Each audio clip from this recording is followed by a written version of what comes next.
Pleased to be joined today by Danny Strong, the actor, the writer, the director, and most importantly, for my purposes, my friend. Danny, welcome. Hey, great to be here, Steve. Thanks so much for having me. You bet. So, Danny, we got to know each other. Your screenplay, your first one that you wrote on about politics, presidential politics, was Recount, Hmm.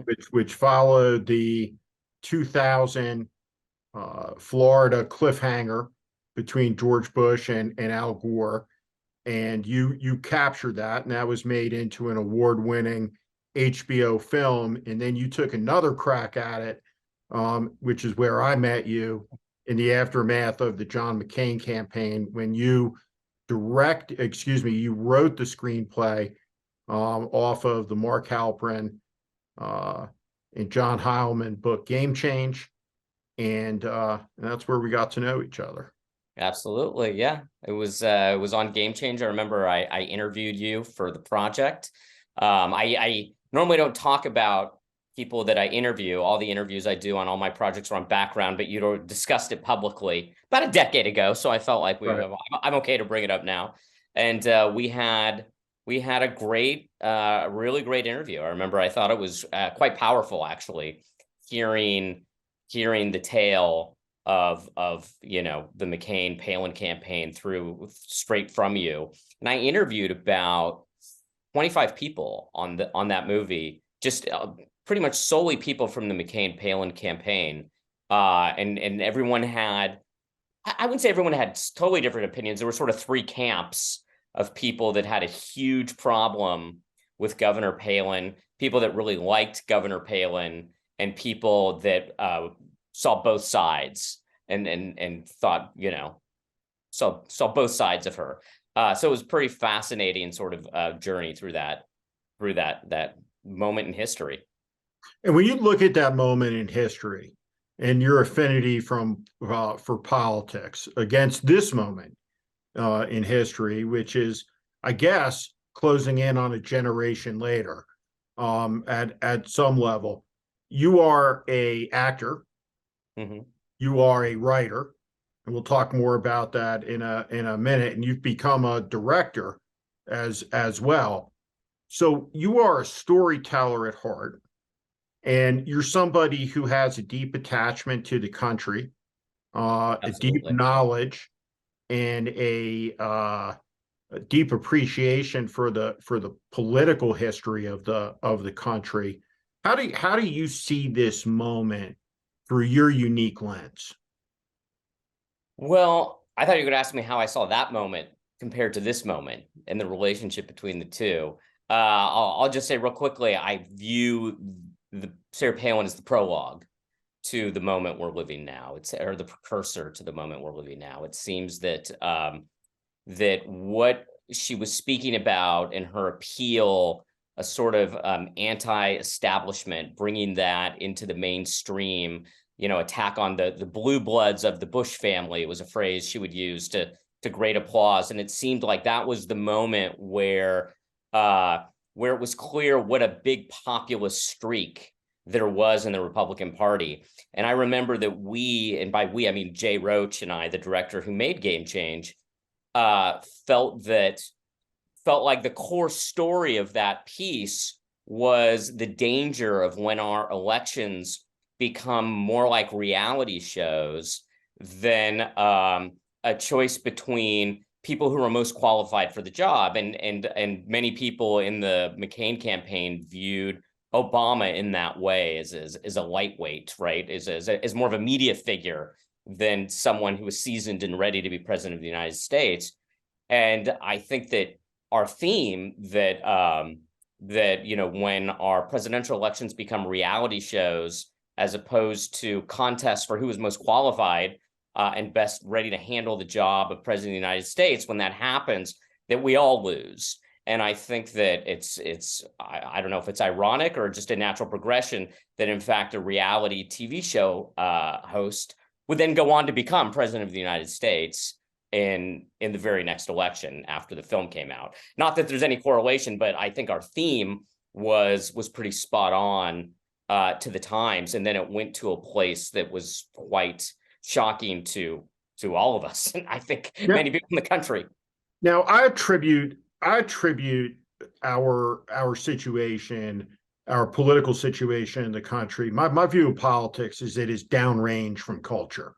I think a lot of the problems and ratings on CNN, for example, are a result. They have a different construct, right? They have a construct in their shows that culture is downstream from politics, right? So Washington D.C. accounts for 0.02% of the national population on any given day, right? You watch domestic daytime CNN in the United States, 80% of the people will appear from Washington, D.C., and mostly the balance of them will appear from New York City.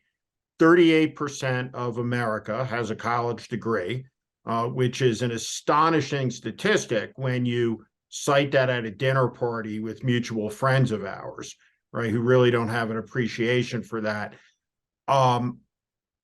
When you look at the country, there is a conventional wisdom that this moment is causal from Sarah Palin, from a populist perspective, but I think it deeply discounts this strain in American politics, which has always been present, and I think manifested it when we were younger, like really young, like barely adults. You may not have been yet. I always forget which one of us is which one of us was older or younger. But Pat Buchanan, for example,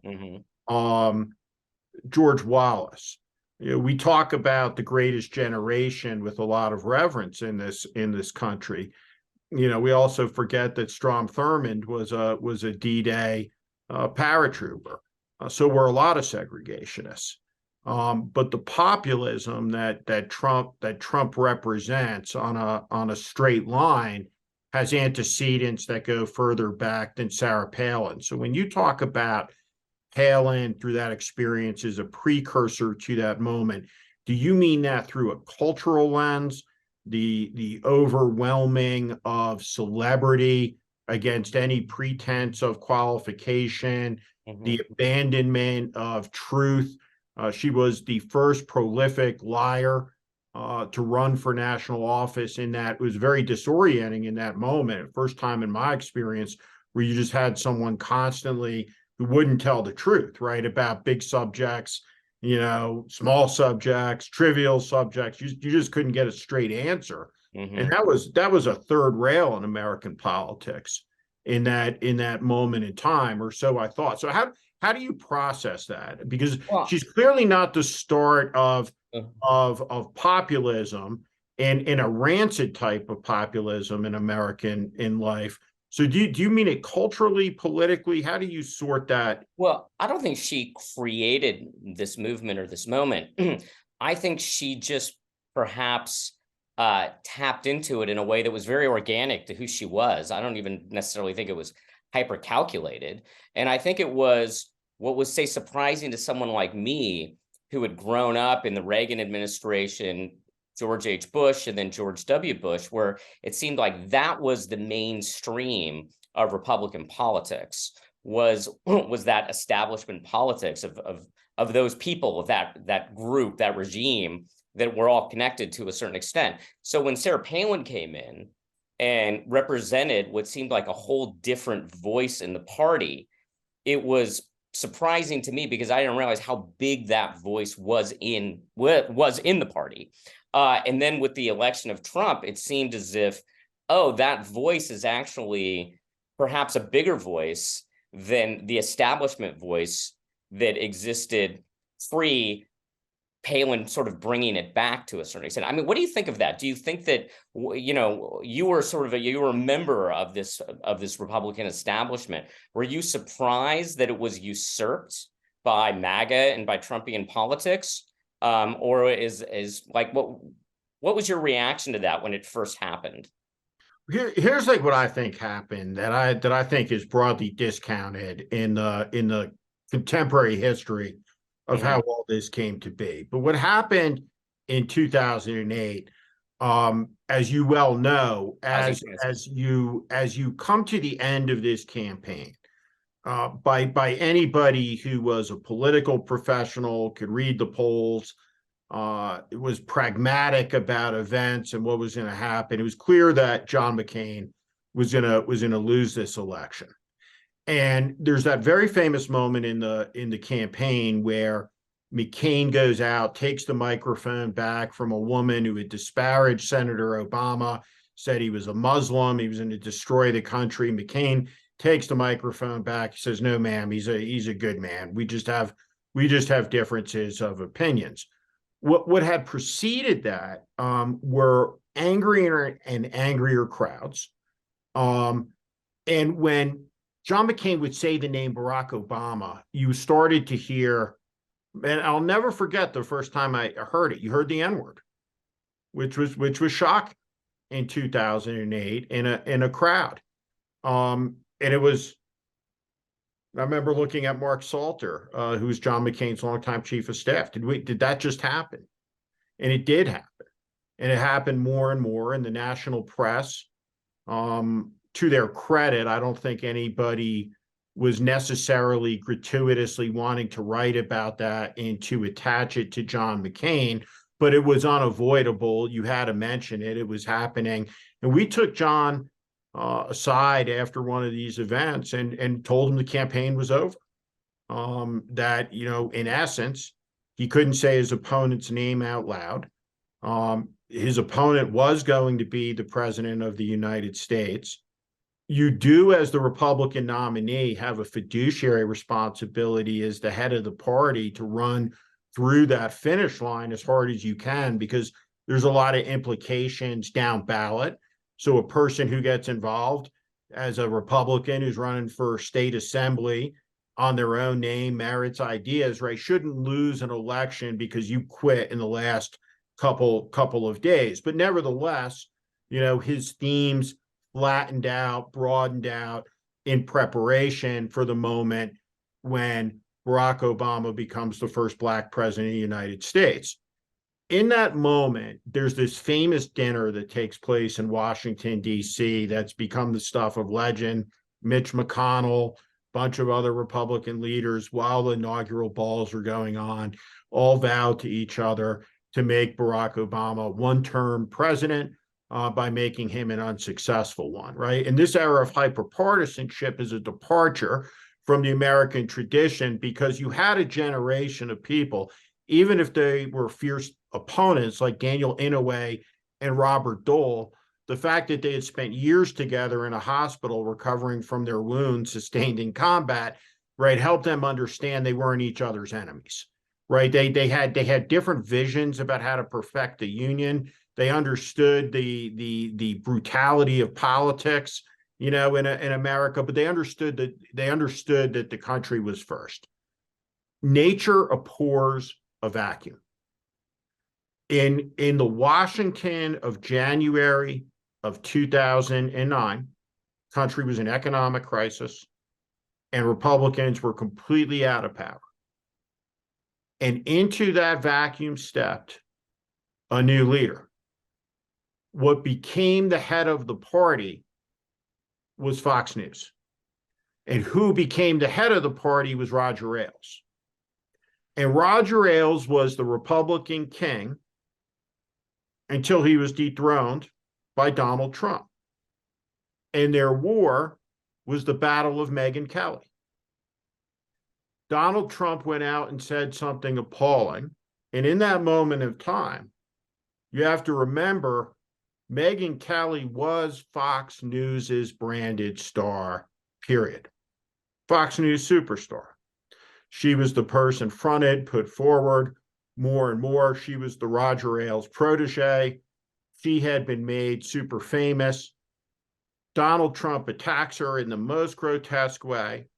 Roger Ailes basically says, we're going to put down Trump like a rabid dog. Roger Ailes and Fox made a run at Donald Trump. The king is dead. Long live the king. Right? This is fundamental, I think, to understanding what happened over those years.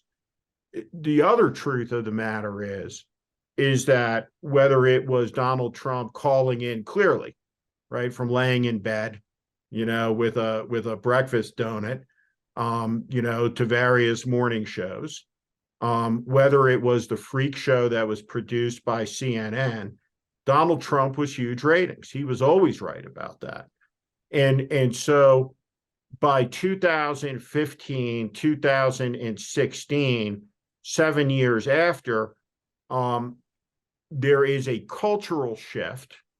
I think the clear death of the Watergate era of political journalism. It's reality show politics, of which the journalism is a main part of the economic circuit, and a main part of the business, and a main part of the show. And that's what I think substantially happened. One of the amazing things that I thought after the McCain campaign that I couldn't have been more dead ass wrong about was saying that this is a person who has produced a PhD in unfitness. And there's this question that basically she says, hey, none of this is my fault, my reputation. We had these terrible handlers, Steve Schmidt's fault. I'm a genius. Now, all these many years later, her opportunity to fly like an eagle, right, has not been hindered by me whatsoever, right? Because I haven't seen her since election night in 2008. What the premise was, right, was always that if not for these handlers, right, if not for this, my true authentic self, right, the people will respond to it. And I guess what I thought was that people would reject the obvious incompetence. I grew up as a Yankee fan in New York, right? People don't like losers. Mm-hmm. And whether it was chucking the turkeys into the machine at Thanksgiving, you're watching this, but the result of it for her was $1 million Fox contract. And she was never, not one time ever, in all her years on Fox, ever asked a single substantive question. And I routinely say, right, that Fox News isn't a journalistic news organization, but that's not the position of the New York Times and the Washington Post and NBC News, so on and so forth, who exchange film with them in the White House pool and stand up for them routinely as a journalistic organization in good standing. So I think about all of that as having a major role, the fusion of reality, television, news, and politics into a monetizable industry. And so when Eisenhower talked about the military industrial complex, what we have is the Trump industrial complex. And it's not been good for the country, is how I see it. Do you think that, say, with these recent texts that have been coming out and emails where you've seen these Fox celebrities bashing Trump, does that penetrate the right-wing sphere at all? Well, one of the most successful advertising campaign in history, judged by results, right? That was a public service campaign, were ultimately the anti-smoking campaigns. Now, when they first started advertising saying, stop smoking, it's going to kill you, and those ads were targeted to young people, guess what happened? They stopped smoking. No, more smoking. More right? smoking, the opposite. More smoking, right? Don't do it. Uh-huh. This is something I think fundamental to the American character, which is don't tell me what to do, right? Defiance embedded in everyone's genetic code who came to this country, born in this country. Don't tell me what to do. What eventually worked was when people figured out the cigarette companies had been lying to, had been playing them as fools. Now, at the end of the day, when do you snap in? and realize that you've been conned, that you've been duped, that you've been lied to. And for anybody that that's happened to, right, that's a humiliating experience, right? Because that brings up a lot of self-humiliation, a lot of self-shame, right? Whether it's in a personal relationship, whatever. This applies to politics as well. And so I think it becomes very difficult, right, for people to back away from a position that is forged in a sense of community identity. So we live in a time of isolation and disconnection pre-COVID. And so what MAGA is, though it may be an island of misfit toys to some degree, right, is a community, right? And so that community has turned vitriolic, extremist, xenophobic, right? These are not, none of these things are novel inventions, right, in American life, all the way through. Mm-hmm. Well, there was a really interesting moment that wasn't really talked about that much recently, where Trump had tweeted on Truth Social, whatever that's called. I guess you don't tweet on Truth Social. Posted on Truth Social that he was going to be indicted and people need to protest in the streets. He was indicted. Where were the protests? Right. You saw very little protests. And I remember that night, I was going back and forth between Fox News and Newsmax, and they kept just cutting to just this group of people outside of Mar-a-Lago, and it was like 10, 20. It's a really small group of people. And the fact that was the only people they were cutting to told me they had nowhere else to go, that the national protest didn't happen anywhere. No. So is that a sign? Did they feel like, oh, you told me to come out on January 6th, and a lot of us went to jail, and now we're in jail. Fool me once, shame on you. Fool me twice, shame on me. Do you think that had anything to do with the lack of protests that occurred after his indictment? Well, I have written about that, and I've talked about it on this platform, but I think that is a profound point, right, that you just made. But I analyze it, I think, a little bit differently in that it speaks to the reality distortion field, right, that's imposed on the country by a profit-hungry media, right, that routinely distorts reality, right? So here's what I mean by that.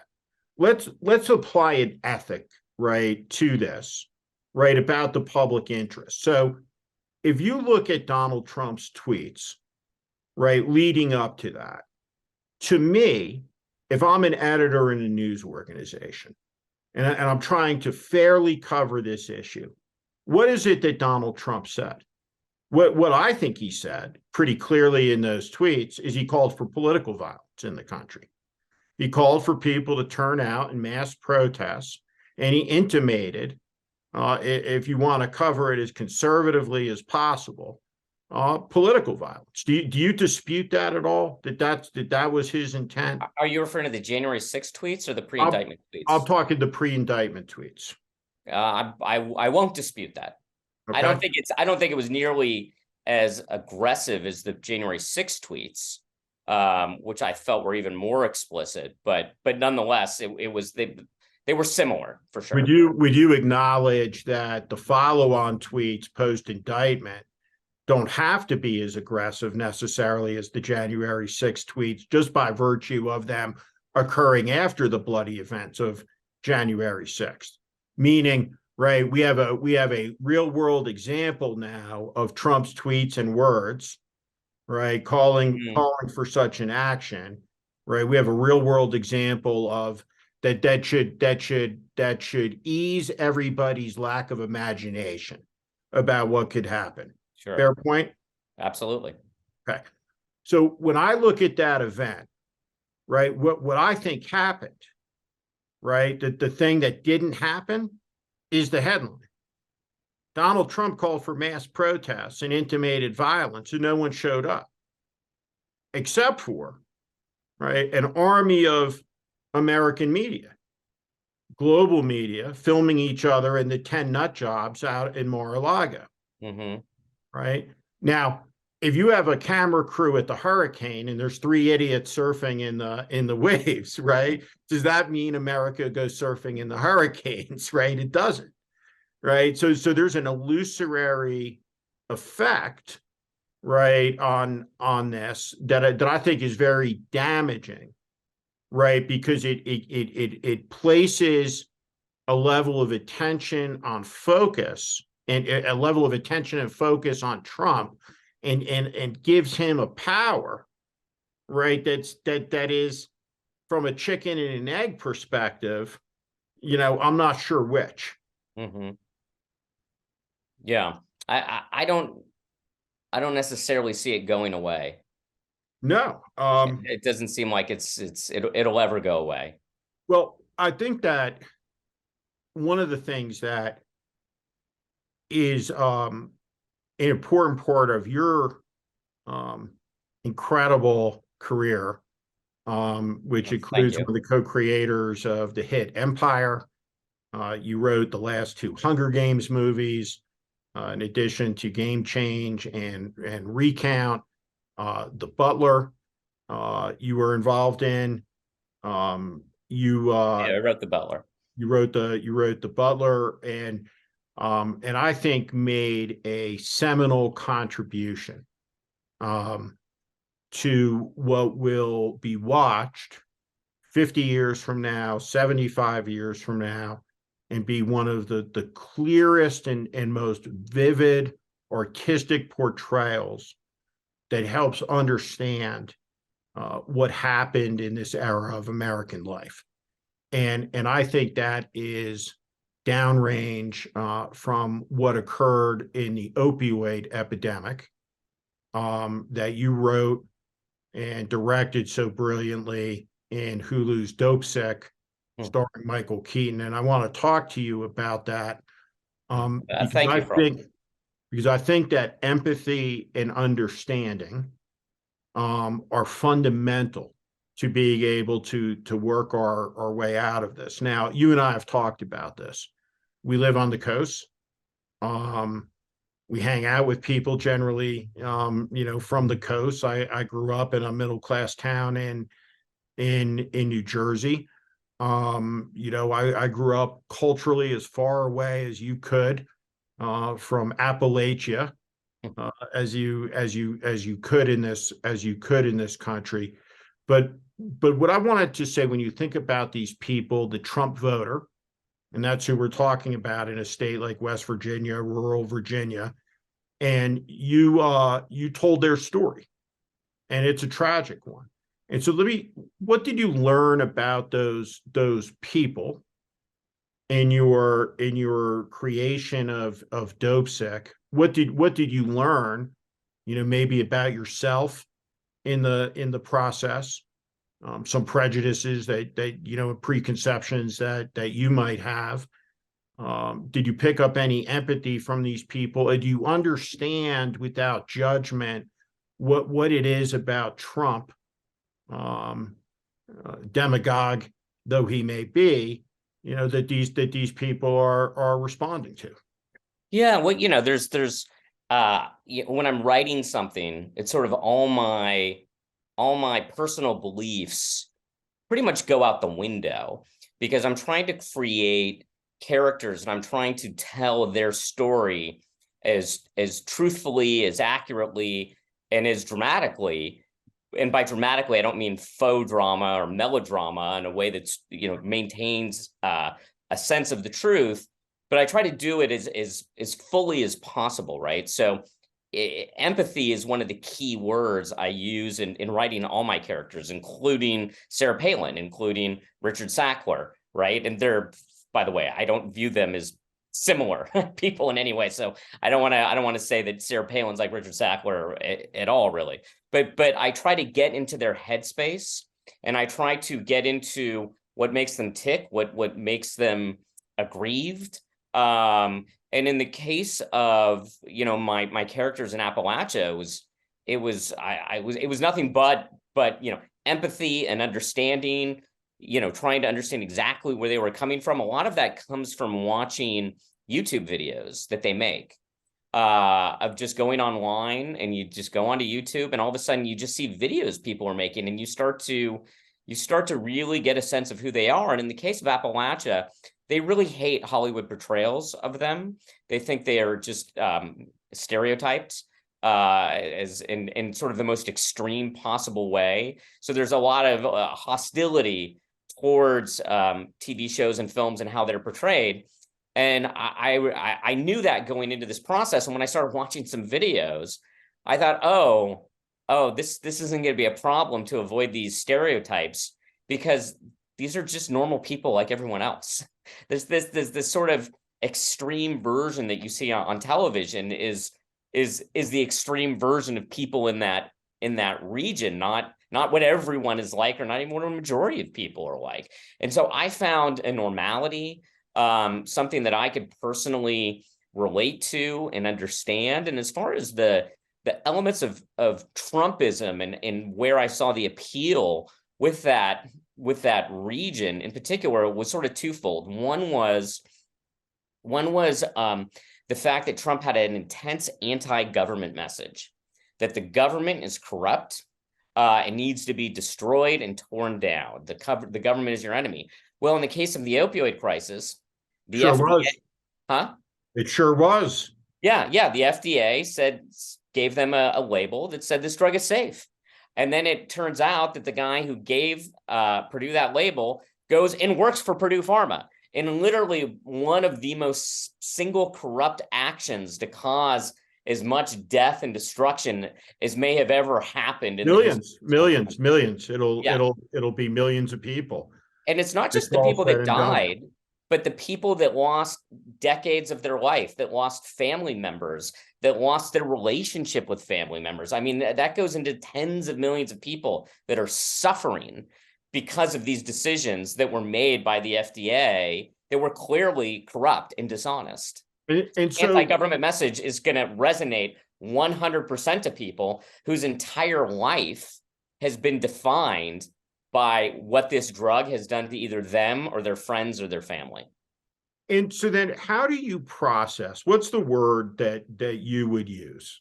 I would start with arrogance, right? But on the part of government, right, on the part of media, let's say during COVID, when people say, hey, wait a second, out of these communities, a version of, aren't you the same people who told me that this stuff was good to go and it's wiped out my community? I know a half a dozen people who were killed by it, right? Another half dozen that were strung out by it. I don't trust you. Go fuck yourself. And what I saw in the coverage was precious little of that understanding or explanation, right, by way of coverage, right, to help shed light on what some of that's about. Because I think a lot of that has to do with the opioid epidemic. Oh, significantly. And also he was talking about it. Trump was talking about it in the 2006 campaign, and he was talking about it in ways that I don't No know one if else he did. was talking about it or literally, yeah, and anyone else. So you combine those two factors of this anti-government, the government is corrupt and needs to be destroyed, to people who the corrupt government destroyed their lives, destroyed their families' lives, destroyed their friends' lives. And then simultaneously, he's actually talking about the issue itself in a way no one else is talking about. Well, of course it's going to be appealing. How could that not resonate in a way that's completely understandable? I think there was another element to Trump's appeal, and this didn't come out in the show, but this came out in interviews I did with people in the region. So I'm constantly, I'm just driving around, going from city to city, town to town, talking to people, taking these sort of road trips as part of my research process. And it's completely fascinating and really interesting when you talk about us being from the coasts. it's a great way to get a completely different mindset of what's going on. How do you find people to talk to? Just take us through that process. You just Well, roll into town and go to the diner, or yes and no. First I start off with a set of people that I need to interview. The people that are the characters that I'm portraying are tangentially involved with the characters that I'm portraying. And I either kind of reach out to them, cold email them, or I use a contact. Beth Macy had written the book Dope Sick. So Beth had interviewed a number of people. So she, on some cases, reached out to them on my behalf. Certain people, she said, don't have me reach out to them. You will have no luck. You need to try yourself or go through someone else. So I would cold call people. And then from there, it just splinters off to, is there anyone else I can talk to literally just at dinner, I'm just sitting there and I just have conversations with people, go to a bar, have a conversation with the bartender, right? Find out, oh, there's a sheriff who dealt with this issue a lot. So I go and I talk to the sheriff, right? Before I talk to the sheriff, I'm sitting there. There's some other people in the office. You just kind of chat people up. I mean, it's pretty innocent and extremely interesting. I did these interviews early 2019. So we were still, deep in the Trump administration, pre-pandemic, and sort of, what had happened in 2016 was still very, very resonant, very raw with people. What I think is so incredible about Dope Sick is that you could literally spend the rest of your career writing scripted series about the consequences of what the Sackler family did. You could do that till you're 150 years old. Sounds like a dark writing career. You'll never run out of stories because the human misery of that, I think manifests itself, for example, in a city like Los Angeles or San Francisco. It's metastasized. It's evolved, right? Now you have a heroin production taking place in Mexico. You have 100,000+ Americans being killed by fentanyl. We have huge issues in our cities. We have Republican members of Congress talking about bombing Mexico. And you have political leaders, right, like Gavin Newsom, who are forced to make this difficult choice. And I was thinking about the choice that he faces, and it's that California is going to spend $15 billion trying to interdict, deal with the massive homelessness problem. And it is an ambitious project. Gavin Newsom's not walking away from the problem. He's staring it out of its face. He's saying it's a difficult problem, demanding accountability from local officials with the money and the programs. But you think about that, right? $15 billion. Right? That's where it's going. It's not going into the universities. It's not going into the elementary schools. And so the societal cost, right, at scale of what occurred starting in really an epidemic of the working class who were injured on the job and who were prescribed these pills a generation later, the magnitude of this crisis might just be getting started in a lot of ways.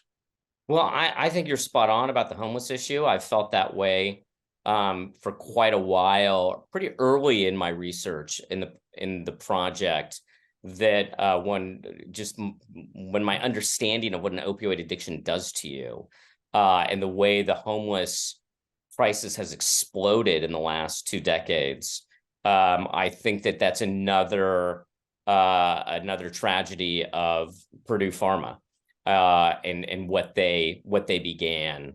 I think that it's a complete byproduct of it, and mental illness and people that have opioid addictions. I mean, that's a huge portion of our homeless population.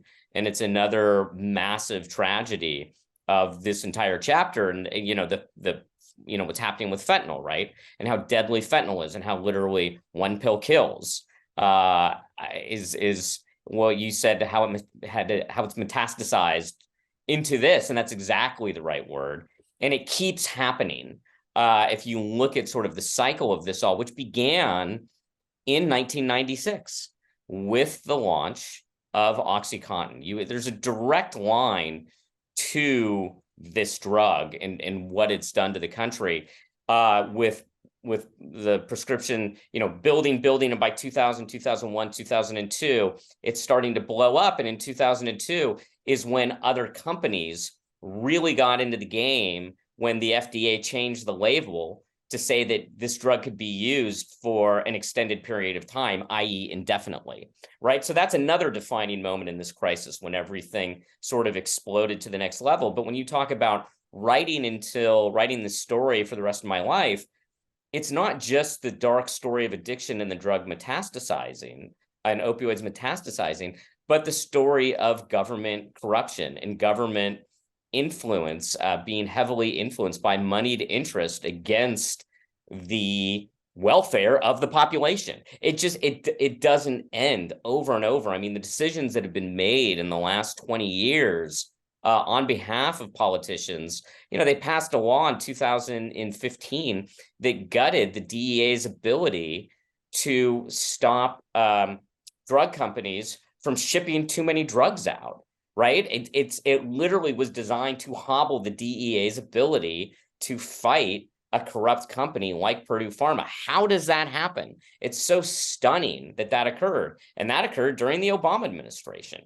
So it starts to cross bipartisan lines. In the show, we take a real punch at Chris Dodd when we show Chris Dodd just using his exact wording in congressional hearings, praising Purdue Pharma. Well, this was in 2001, when it became publicly known at that point. There were already news stories at that point about OxyContin being much more addictive than we thought. Has anyone asked him in the intervening years and held him account to it and said, what were you doing? Chris Dodd? Yeah. Yeah, I mean, it's been in documentaries, it's covered. Alex Gibney covers it pretty well in his documentary about Chris Dodd and Chris Dodd's actions. It's not as famous as it should be. The 2015 law that hobbled the DEA, that's not as famous as it should be, but it's stunning what occurred, and it keeps happening over and over and over again. And it's government in bed with money and interest, instead of protecting the population from what this drug did and what it can do. And don't you think that there would be a market for that, right? From a business model in the news, right? Accountability journalism, right? We're gonna go pursue, hunt down, tell these stories versus the WWF version of politics, where a town hall is promoted like it's an MMA fight. On even the most boring subjects. Yeah, I don't don't know. I don't know. I mean, there's certainly, I feel like there's been coverage of the opioid crisis over the years, but it doesn't seem to have an effect. Like I said, in 2001, there were news stories blowing up about the dangers of OxyContin. There were news stories about DEA raids involving OxyContin, and nonetheless, it never seems to slow down the prescribing and the usage. And I think part of that comes from the power of the drug itself, how addicting the drug is, how it takes over your brain to a certain extent. But I've been pretty baffled by the medical industry, how ever since it became famous, I keep talking about how it became famous in 2001, because it's still, I find it very shocking how little action was taken post 2001 when it was becoming so well known as this addictive drug. It was being called hillbilly heroin. I don't know if you remember, Rush Limbaugh was a major news story that he had become addicted to OxyContin. So it wasn't under the radar at that certain point, but I've spoken to people in the medical profession, doctors at hospitals, that are grateful for Dopesick because they felt like they had been under pressure from hospital administrations and administrators to prescribe opioids so that when these patients leave, they're not in pain, so that they don't write a bad review about the hospital, about the doctor. And that what one who was a head of a major medical institution told me was that he's able to use Dopesick as a way to push back against upper levels at hospital administrations from overprescribing, saying, hey, look at Dopesick, look at what happened. And so that was, an example of how the show could be useful, because hospitals are pushing their doctors still to prescribe this medication so that people will leave the hospital pain-free, when in fact, pain can be part of the healing process and can be a very important part of the process. One of the examples I use all the time, talk about this kind of moment in American politics, is a place that you will be familiar with called Panem. Mm-hmm. Tell us about Panem. You go.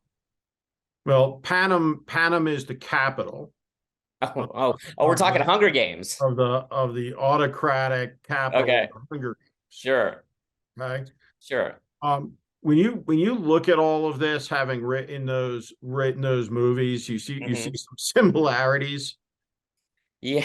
Well, someone made an ad that was intercutting President Snow with President Trump, and they sounded exactly alike. I think certainly what Suzanne Collins was up to in those books was an example. It was a parable against totalitarianism. It was one of the reasons why I wanted to write them, to be involved in the adaptation, is because I felt like a story of totalitarianism and the dangers of it is to be able to do that in mainstream entertainment. It's extremely important and useful. So, but again, I sometimes wonder, you get involved in these projects, and a thing like Hunger Games that is as big a hit as you could be, it's this cautionary tale against the evils of totalitarianism and where that could go. And sometimes the media itself feels like an example of the Hunger Games, right? Feels like we're in the movie, the way the media covers certain stories for sport. It's very What's an example of that for you? A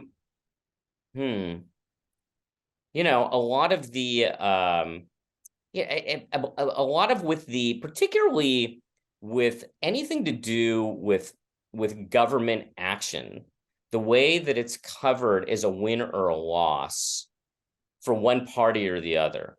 And as opposed to, hey, this is something that passed, by the way, for either party. There's things that Republicans have passed that I thought, yeah, that's very useful.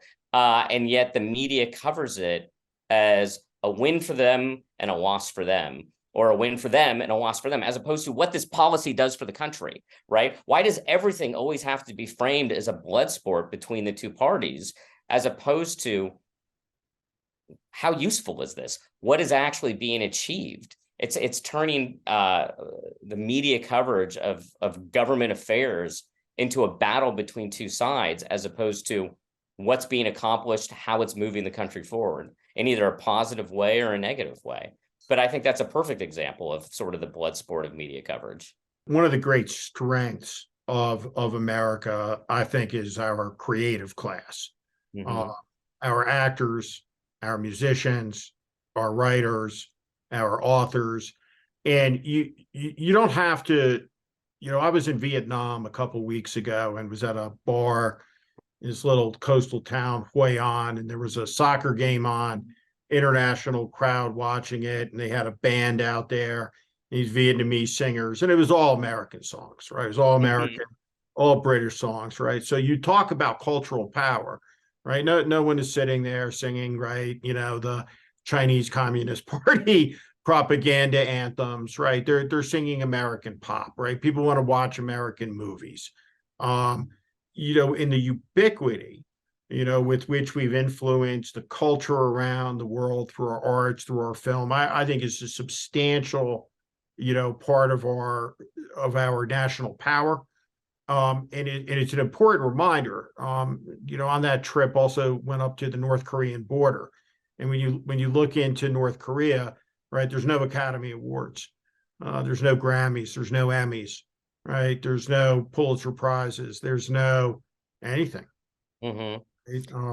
And then It's out of just South Korea, you spirit, have this thriving film community, right? thriving. I mean, one of the biggest hits last year was what was the name of the show? It was their Hunger Games. Yeah, yeah, yeah. Well, we're blanking on the name, but it was like one of the best shows of the year. By the way, all in Korean, none of it's in English, Right, and right. it literally was one of the biggest shows of the year. And I think that shows you the power of storytelling. How literally this show that came out of South. We got to find out what the name of this show was, Steve. Do you Squid remember? Games. Squid Squid Game. Game. Yes, yes. Which was like riveting. And for literally a show like that to become the biggest show in the world, it just goes to show you the power of storytelling. Again, sort of anti-totalitarianism bent to it. I told a friend of mine he's Korean. He lives in Seoul. When that came out, and I watched it, I said, "Holy shit!" I said, "I'm never going to look at a Korean the same again." What a I'm just wild gonna show. paying my debts. That's all I know when I finish that show. Just gonna pay all my debts. The when you think about America as a story, and Mm-hmm. it is a story, right? And it's a fantastic story, and I think it's got claimed to be one of the great stories ever told. Mm-hmm. This moment, if you were to imagine a leader who can lead us out of this, and you're writing that person, what does that person say to the country? How do You know, we get off of our infinite loop here and get up and out? So if you're sure. going to your secret writing room, your Danny Strong writing room, how do Okay. we do that?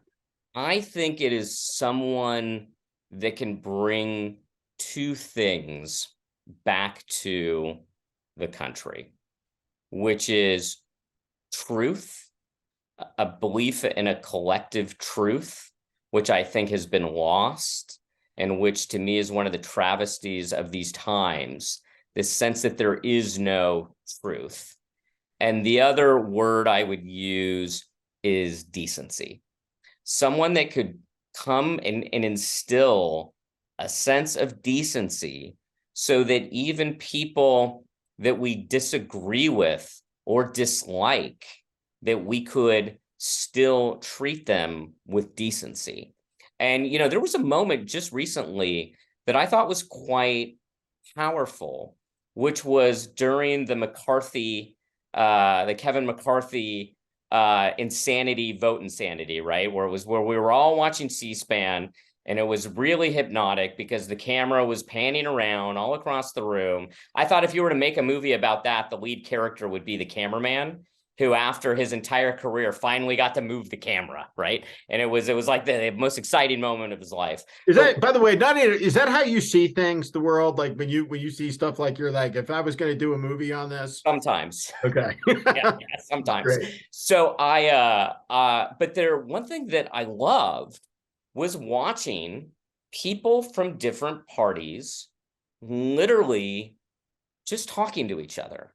And there was something about that we have lost in our discourse, where it is again more like the Hunger Games, where it's more blood sport, where it's more they're the enemy, as opposed to, hey, can we talk to each other and see if there is some sort of common interest? And I found it very powerful watching AOC talk to a Republican, and it was like endearing. It was like, oh, look at them. It was like heartwarming. It was something that like what didn't exist anymore in American society, of two people in the government of polar opposite points of views, literally just talking to each other. And I think that there is something powerful in that image. And if there were maybe some more purple state congressmen who there was something in it for them, to have some sort of a more bipartisan stance, even just in appearance, right? Or, senators that are in states that it's so safe for them, that are extremely popular, and just to publicly talk to the other side like that, I think could actually have some sort of meaningful effect of a cooling of the rage that exists between both sides. And I know maybe that sounds corny or overly idealistic, but there was something very powerful to me about watching that occur on the congressional floor, and very, very simple. It was this very simple of like, oh, this is how it's supposed to work. Last question for you. Uh-huh. Going back to recount, Sure. the aftermath of the Florida election in 2000, clearly the system is not designed for a presidential campaign to be decided by 535 votes. I think there are a couple of things that are clear about that. One, more people in the state of Florida than not intended to vote against George W. Bush, who ultimately won the state, than intended to vote for him. And more people intended to vote for Al Gore than intended to vote for George W. Bush. At that level, though, 535 votes, neither side is going to walk away from it. They're going to do everything they can to take power, and one side is going to walk away from that experience deeply, deeply unhappy. So that question isn't that. It's not about partisan unhappiness. Sure. It's about how history would have been different. Because I'm sure you've thought about that question if it had been Al Gore who took the oath of office on January 20th, 2001, and had been in office on September 11th. Have you thought about that over the years, and how do you think history might have been different, or do you think it would have turned out roughly the same, that the events would have carried us into Iraq? And it's a very profound question, obviously a deeply speculative question. I think history would have been extremely different. I do believe that Gore would have lost his reelection in 2004, right? So I don't believe the Supreme Court would have been different. I don't believe the Dems would have picked up a seat between 2000 and 2004. I do think how history would have shifted is what you just said, which is the Iraq War. That there was a march to that war, that the people that wanted us to go to that war, the so-called neocons led by Paul Wolfowitz, that was their agenda. That was their agenda since 1993, right? That was their primary goal, and they saw 9/11 as a way to make that agenda happen, and that led to what I view as the big lie of that era, which is that Saddam Hussein was responsible for 9/11.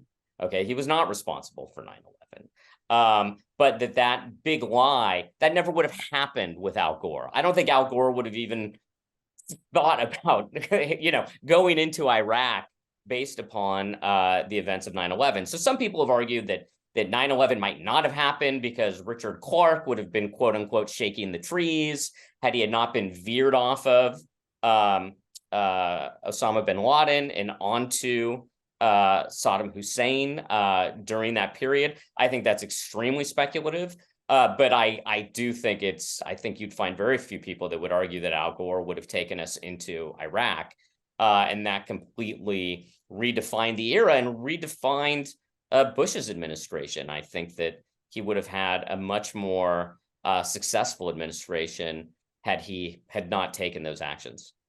It may define the next 100 years. Yeah.